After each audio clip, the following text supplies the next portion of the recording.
Hello guys, welcome back sa channel natin, and for today's video, tuturuan ko kayo kung paano mag-install ng PPR pipe. Ito guys, mag-i-install kasi tayo ng gripo para sa ating washing machine, and ang gagamitin natin tubo ng tubig ay hindi yung pangkaraniwan na tubo.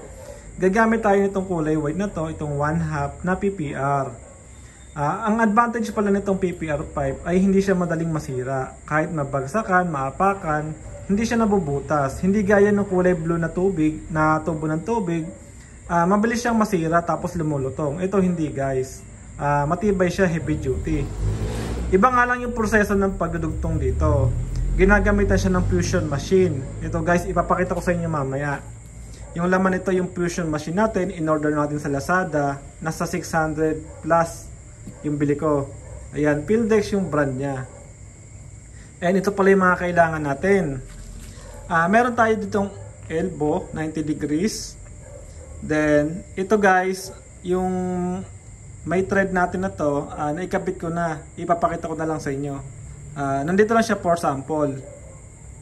Tapos ito naman, yung kapag wala ka pang gripo guys, pwede mo siyang ilagay dito. Yan, parang pinaka-lock muna niya para hindi madumihan yung tubo ng tubig natin. Tapos ito yung gripo natin para sa washing machine. Ayan. Mamaya guys, papakita ko sa inyo kung paano natin pagdidikitin natin itong mga to gamit yung ating fusion machine. Ito pala yung i-install natin guys. Bali nakapaggawa na ako kahapon. Itutuloy lang natin. Ito yung sinasabi ko sa inyo guys, na nilagyan ko ng takip. Ito guys, ayan na, para hindi siya madumihan. PPR ang tawag dito guys, 1/2. Ayan, ibalik ko na para hindi malagyan ng semento. Tapos napagdugtong ko na rin to guys. Ayan, gamit yung ating fusion machine. Ayan, kung makikita nyo, meron na ditong yung may thread, itong paikot na to. Tapos naka-elbow na rin siya pababa. Ayan. Dudugtungan kasi natin yung linya ng tubig na yan guys. Hindi pa yan tapos. Tapos puputulin natin yan dyan. Kaya ipapakita ko sa inyo kung paano magdugtong ng PPR pipe. Iba kasi yung proseso niya guys. Hindi gaya nung sa tubo nozzle. Dinidikitan lang siya ng cement PVC. Ito guys, painit. Ipapakita ko sa inyo yung laman ng ating Pildex box, yung ating fusion machine. Ayan. Tapos ang pang-cut pala natin guys, ito. Sa Lazada ko lang din binili. Ito yung brand Toolsen. Siguro pwede ko na i-cut yung ating PPR para mapakita ko sa inyo kung paano gamitin to. Ayan. Minarkahan ko na pala to guys kung saan natin i-cut. Ito. Pero bago natin to i-cut, painitin muna natin yung ating fusion machine. Kailangan kasi mainitan to. Disaksak kasi to guys. Ayan, ganito yung itsura niya.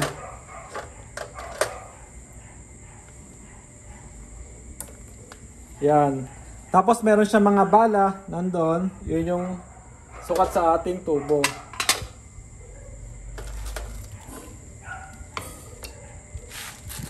Yan, ito yung gagamitin nating bala, 1/2. Sa mga nag-i-install pala ng PPR, yan, kailangan nyo to. Bumili na lang kayo sa Lazada, mas mura pa, lalo pag naka-sale. Yan, kapag kasi PPR pipe yung gamit nyo sa bahay, kailangan nyo ganito, para in case na may kailangan i-repair, mare-repair nyo. Hindi na kayo tatawag ng tubero. Yan. Kailangan natin itong isang to. Kailangan natin ng allen rings. Yan.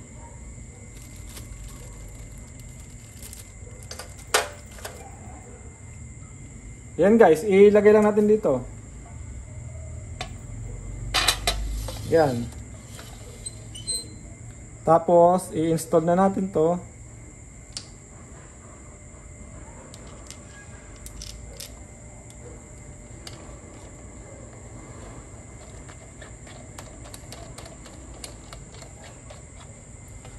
Tapos sikpitan lang natin.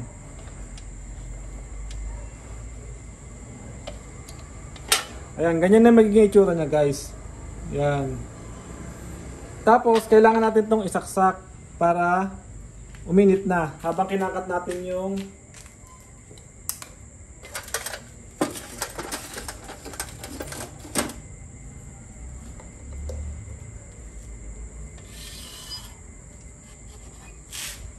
Ayan guys, umiilaw siya.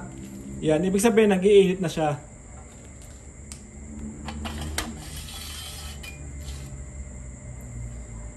Sa mga nagdi-DIY, yan, bumili na lang kayo ng gamit kung ayaw nyo magbayad ng tubero. Pero dapat sanay kayong maggumamit. Ayan, kagaya nito, magkakat na tayo ng tubo. Yan, minarkahan ko na kung saan natin ikakat. Ito guys. Ayan, ipapakita ko na sa inyo kung paano natin ikakat habang inaantay uminit yung ating PPR. Yan, ganun lang guys.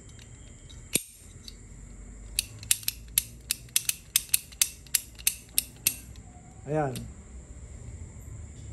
Yan, mabilis lang to makat guys. Kasi proper tool yung gamit natin. Ay, nakat na.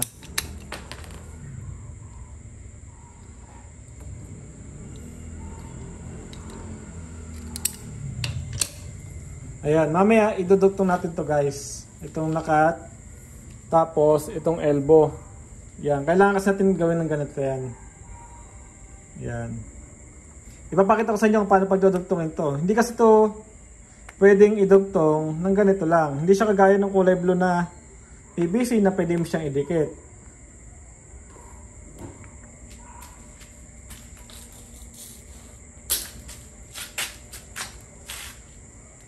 Hindi pa siguro mainit to guys. Tapos ito pala guys yung kanina pinakita ko sa inyo yung nakakabit doon. Yan. Para hindi malagyan ng semento, for example, nag-install kayo ng ganito guys. Huwag nyong iiwanan na naka-open. Kasi pag nabarahan to, may hirapan yung tubig. Hindi naman natanggal yun, lalo na kung naka-install na sa second floor. Tapos bumaba yung bara. Kaya kailangan may ganito kayo. At least, sigurado kayong walang bara. Yan. Pang-abang sa gripo. Yan. Ito kasi nilalagay dito. Pero tsaka ko na kasi i-install to para hindi madumihan. Kapag okay na yung ating construction. Sa huli na kasi nilalagay yung mga ganito sa finishing na. Ayan, mukhang mainit na yung ating fusion machine. Pwede natin siyang i-try.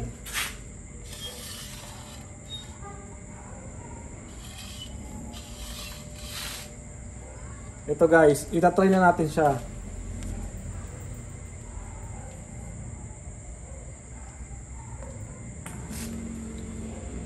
Yan, ganito lang guys.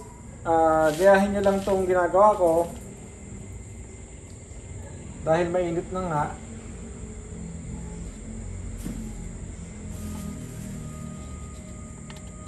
Kailangan pantay yung push nyo guys.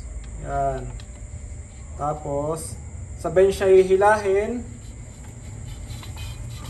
Tapos pagdidikutin nyo guys. Ayan. Pwede natin tanggalin yung saksak guys kasi mainit na yung ating fusion machine. Malakas kasi sa kuryente yan. Ayan. Napagdugtong natin siya guys. Ganyan lang siya. Ayan. So ito, napakatibay ng pagdudugtong natin. Wala siyang leak. Dahil ginamitan natin siya ng pantunaw. Ayan. Kumbaga tinunaw natin yung plastic then pinagdugtong natin. Yan. Yung advantage nito guys, yung tubo na to, kahit apakan siya, mabagsakan siya ng bato, hindi siya nasisira. Kahit magulungan ng sasakyan, matibay to. Hindi siya gaya ng kulay blue na PVC na mabagsakan lang, nababasag na. Ito guys, flexible, pwede mo rin siya baluktutin. Hindi siya mabilis masira. Ayun Ayun lang guys, sana nakatulong yung video natin. Ipinakita ko lang sa inyo kung paano mag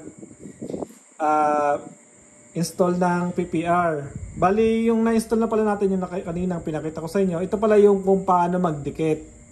Kung paano gumamit ng fusion machine and kung paano idikit yung ating PPR sa isang PPR pa. Yan.